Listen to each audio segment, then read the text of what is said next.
Papoose is the wealthiest man that I've been with. And that's like no faking. I haven't paid for a flight, a hotel,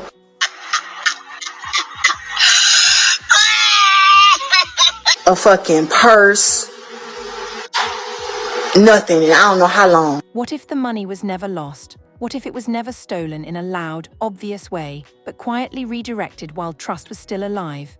This story is not about jealousy, cheating, or celebrity mess. It's about something far more calculated, because when money disappears inside a relationship, it rarely leaves fingerprints. It leaves silence, it leaves confusion, and it leaves one person asking questions while everyone else pretends nothing happened. According to allegations now circulating, this was never just about love. It was about access, emotional access that opened financial doors, trust that blurred boundaries, and confidence that made everything look legitimate while control slowly shifted behind the scenes.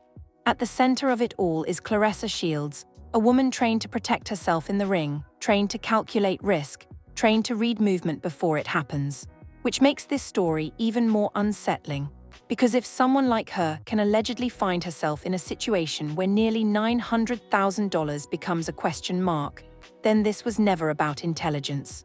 It was about positioning. The most dangerous schemes don't feel like schemes, they feel like guidance, they feel like partnership, they feel like someone saying, "I got you," while quietly deciding where everything goes. What makes this story explosive isn't just the money. It's the timing, it's the silence, it's the absence of clear explanations. And it's the uncomfortable reality that when trust and finances mix, accountability often disappears first. This isn't a story about a bad decision. It's about a structure that only works while one person believes they're protected. And once that belief cracks, the real damage begins. Not in public, not online, but privately, when you realize the money wasn't the only thing being managed. At the beginning, nothing about this situation looked reckless or rushed. That is the part most people misunderstand. This was not a case of money being thrown around carelessly or decisions being made in emotional chaos. According to the allegations, everything unfolded slowly, deliberately, and in a way that felt responsible on the surface. Trust was not demanded, it was built. And when trust is built patiently, people stop guarding themselves without even realizing it. Claressa Shields did not enter this dynamic as someone uninformed or desperate. She entered it as a world-class athlete whose life revolved around discipline, contracts, planning, and long-term thinking. That context matters because it changes the entire lens of the story. This wasn't someone unfamiliar with money or structure.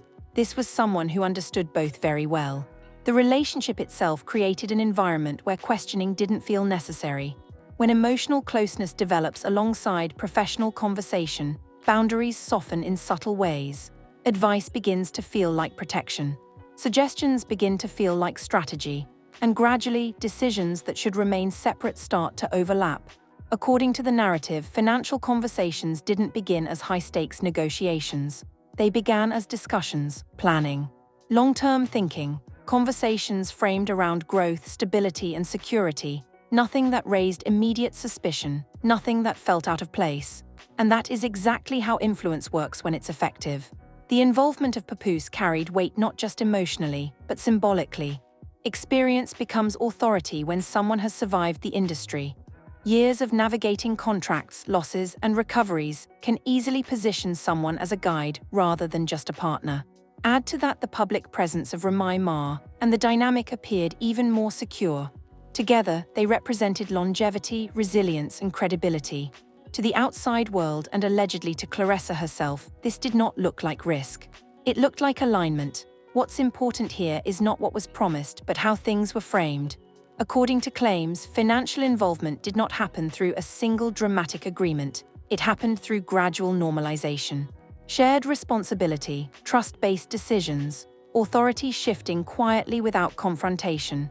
When money moves under the assumption of protection, people don't ask for receipts the same way. They assume clarity exists somewhere, even if they don't see it directly. And by the time discomfort begins to surface, the structure is already in place. This is the part people overlook. Schemes that last are never aggressive. They are patient. They rely on the belief that nothing bad is happening because nothing feels wrong yet. And once trust becomes the foundation, questioning starts to feel like betrayal instead of self-protection.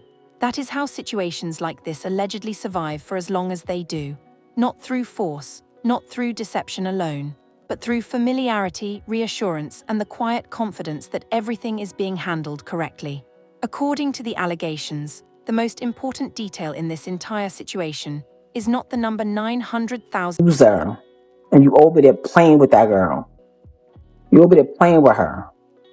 If I thought she would believe it and would listen or even care, because anytime somebody's gonna say like, yeah, they told me what the situation. Dollars, but the way control allegedly shifted before that number ever became visible. People often assume money is lost because of one bad decision, one reckless transfer, or one moment of carelessness. But what is being discussed here suggests something very different. It suggests a gradual erosion of direct oversight, where decision-making power slowly moved away from the person earning the money and into the hands of people she trusted. Not because she was absent, but because she believed she was protected. And protection creates permission. Financial involvement, as described, did not begin with anything that felt alarming. It began with conversations framed around efficiency, convenience, and long-term planning. The language matters. When something is presented as handling details, taking stress off your plate, or making sure things are structured correctly, it doesn't feel like surrendering control. It feels like delegation.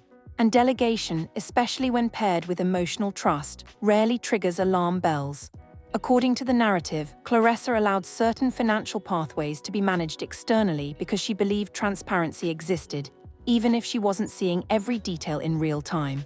That belief is the hinge point of this entire story. What allegedly followed was not immediate loss, but distance. Distance between where money originated and where it ended up. Distance between questions and answers. Distance between responsibility and accountability. Nothing illegal looking on the surface. No dramatic red flags. Just explanations that felt complete enough to move forward but vague enough to avoid scrutiny. Over time, that vagueness becomes normalized. When explanations are repeated often enough, they stop being questioned. And when questioning stops, control quietly locks into place. The presence of experienced industry figures amplified this effect. When someone who has survived the music business, contracts, lawsuits, and public scrutiny speaks with certainty, their confidence becomes a substitute for documentation. Experience becomes credibility, and credibility becomes authority. According to the allegations, this authority was not imposed forcefully. It was accepted willingly because it appeared to serve Claressa's best interests. The danger in that dynamic is that once authority is accepted emotionally, it becomes difficult to challenge practically without feeling disloyal or ungrateful. As time went on, the financial picture allegedly became harder to trace. Not because information was denied outright, but because it was fragmented. Bits here, explanations there, reassurances instead of breakdowns. And when someone asks a question and receives calm reassurance instead of clear data, the mind often settles.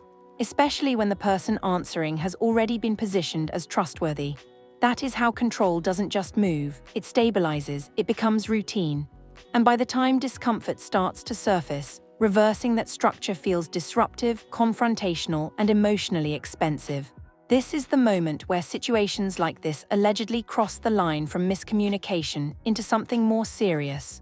Because once financial systems are operating without full visibility, intent becomes harder to prove, but impact becomes impossible to ignore. According to the narrative, this is where Claressa began sensing that something was off. Not dramatically, not with accusations, but with hesitation, with questions that lingered longer than answers, with the slow realization that money had moved in ways she did not fully authorize or understand. And once that realization begins, the trust that held everything together starts to crack quietly, long before anything becomes public. According to the allegations, the shift from trust to suspicion did not happen suddenly. And that detail matters because it explains why this situation allegedly lasted as long as it did. There was no explosive moment where everything fell apart. There was no confrontation that forced immediate answers. Instead, it began with subtle inconsistencies that didn't fully make sense, but also didn't feel urgent enough to challenge aggressively. Small delays, vague explanations, financial details that were referenced but never fully laid out.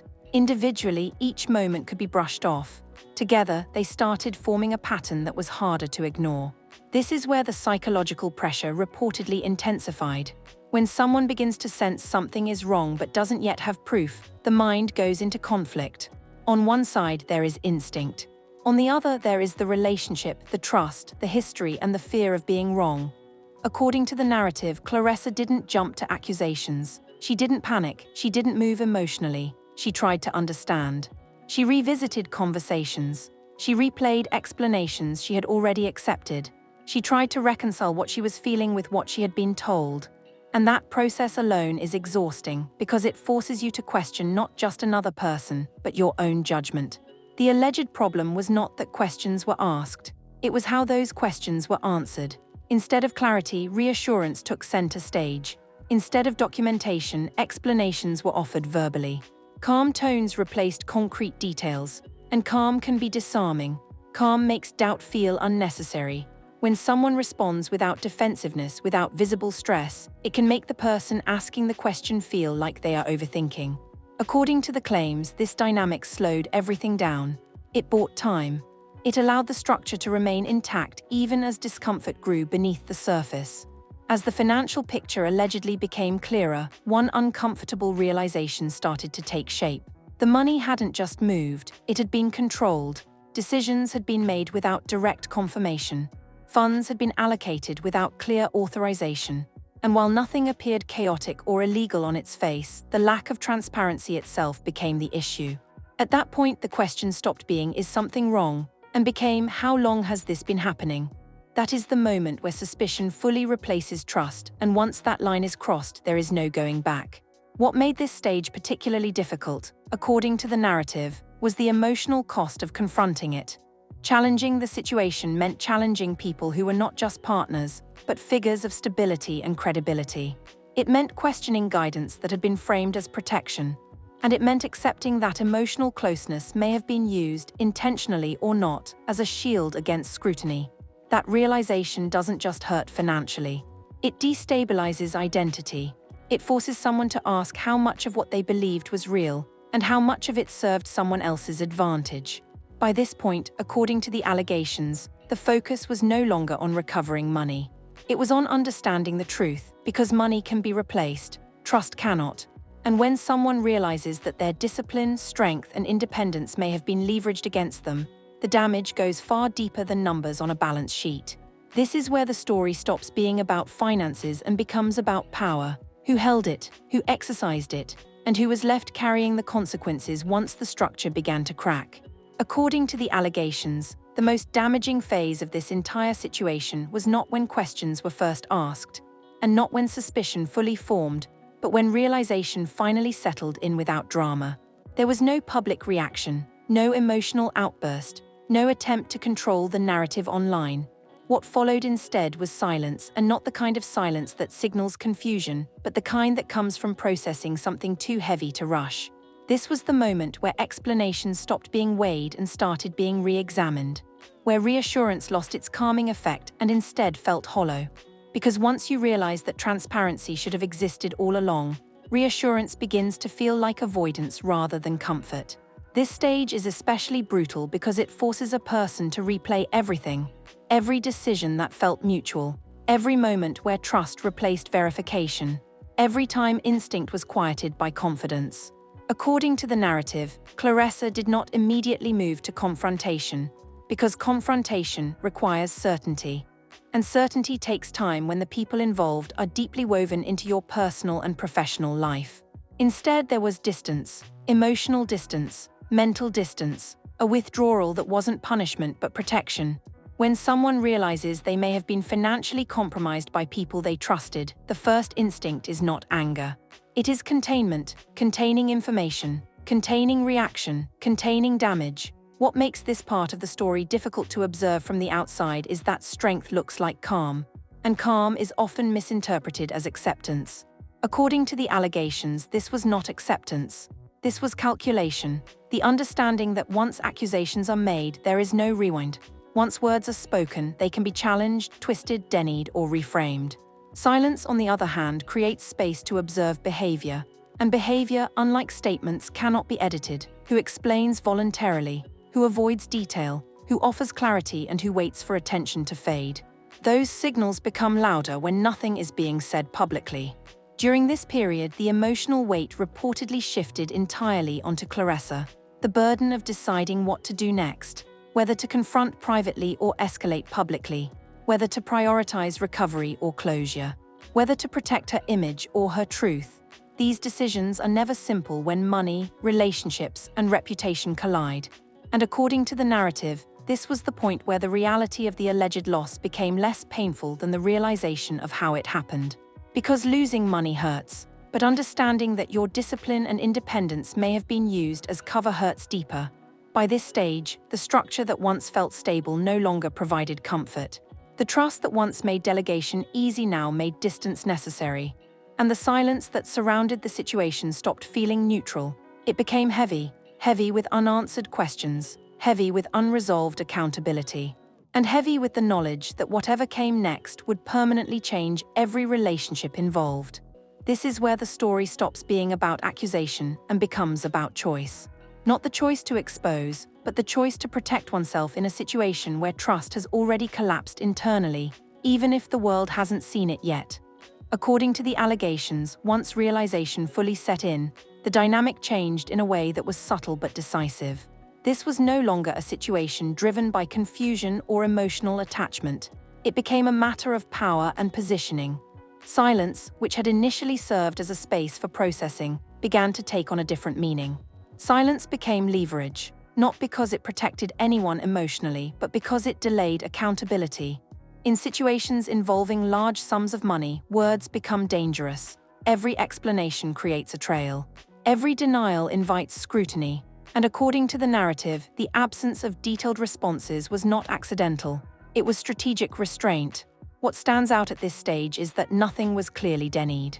There were no comprehensive explanations, no transparent breakdowns of where funds went, why decisions were made, or who authorized what.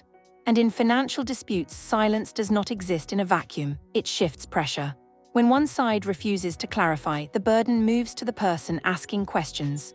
They are expected to prove harm, to justify suspicion, to risk being labeled emotional, ungrateful, or disloyal. According to the allegations, this placed Claressa in an unfair position, where seeking clarity required exposing herself to public misinterpretation, while those with more control over the narrative remained insulated by distance. This is where power imbalance becomes visible, not in contracts or numbers, but in who can afford to wait. People with nothing to hide rush to clarify. People with leverage slow everything down. And slowing things down is often the final move in situations like this. It relies on fatigue, on public attention drifting elsewhere, on the assumption that the person carrying the emotional and financial weight will eventually choose peace over confrontation. According to the narrative, this waiting game was not neutral. It benefited only one side. For Claressa, this phase reportedly forced a reckoning that went beyond money. It raised questions about identity and self-trust. How do you move forward when the people you trusted most are the ones you now must protect yourself from? How do you speak without being dismissed? How do you stay silent without being erased? These are not legal questions. They are psychological ones, and they carry long-term consequences. Because even if money is recovered, the internal damage caused by betrayal layered with strategy does not disappear easily. By this point, the alleged scheme had already done its most lasting harm, not through the loss itself, but through the distortion of trust. The realization that credibility, experience, and emotional closeness may have been used as tools to control outcomes. That realization changes how someone moves forever. According to the narrative, this is where the situation stands now. Not resolved, not exposed fully, but suspended in a space where silence is no longer passive, it is active. It is pressure without fingerprints, and it leaves only one final question unanswered, not about what happened, but about what will be done when silence stops serving anyone. Now that you've heard the full breakdown, this story stops being about allegations and starts being about perspective. Because situations like this don't exist in isolation. They happen wherever trust replaces verification, and emotional access opens financial doors that should stay guarded. What makes this case uncomfortable isn't just the amount of money involved. It's how quietly everything unfolded, and how normal it all looked while control was shifting behind the scenes. If these allegations are true, then this wasn't a moment of bad judgment. It was a structure that worked because no one expected it to fail. It relied on credibility, experience, and silence. And silence, as you've seen, is never empty. It's a strategy. It buys time, it shifts pressure. It waits for exhaustion to do what confrontation might not. But here's where the story turns toward you. Because the real question isn't just what happened to Claressa Shields. The real question is how often situations like this are dismissed because they don't look dramatic enough. How often people assume that strength means immunity. How often financial harm is minimized when it doesn't come with chaos and noise. So now it's your turn to weigh in. Do you believe this was a scheme built on trust and access, or a situation that spiraled once money and relationships mixed too deeply? Do you think silence protects the truth or delays accountability? And when credibility replaces transparency, who should be held responsible when things fall apart? Drop your thoughts in the comments, not reactions, not insults. Real analysis. If this breakdown gave you a different perspective, make sure you like the video so more people actually see it. Share it if you believe these conversations matter. And subscribe if you want more long-form breakdowns that go deeper than headlines and rumors. Because the most dangerous situations aren't the loud ones. They're the quiet ones that make sense until they don't.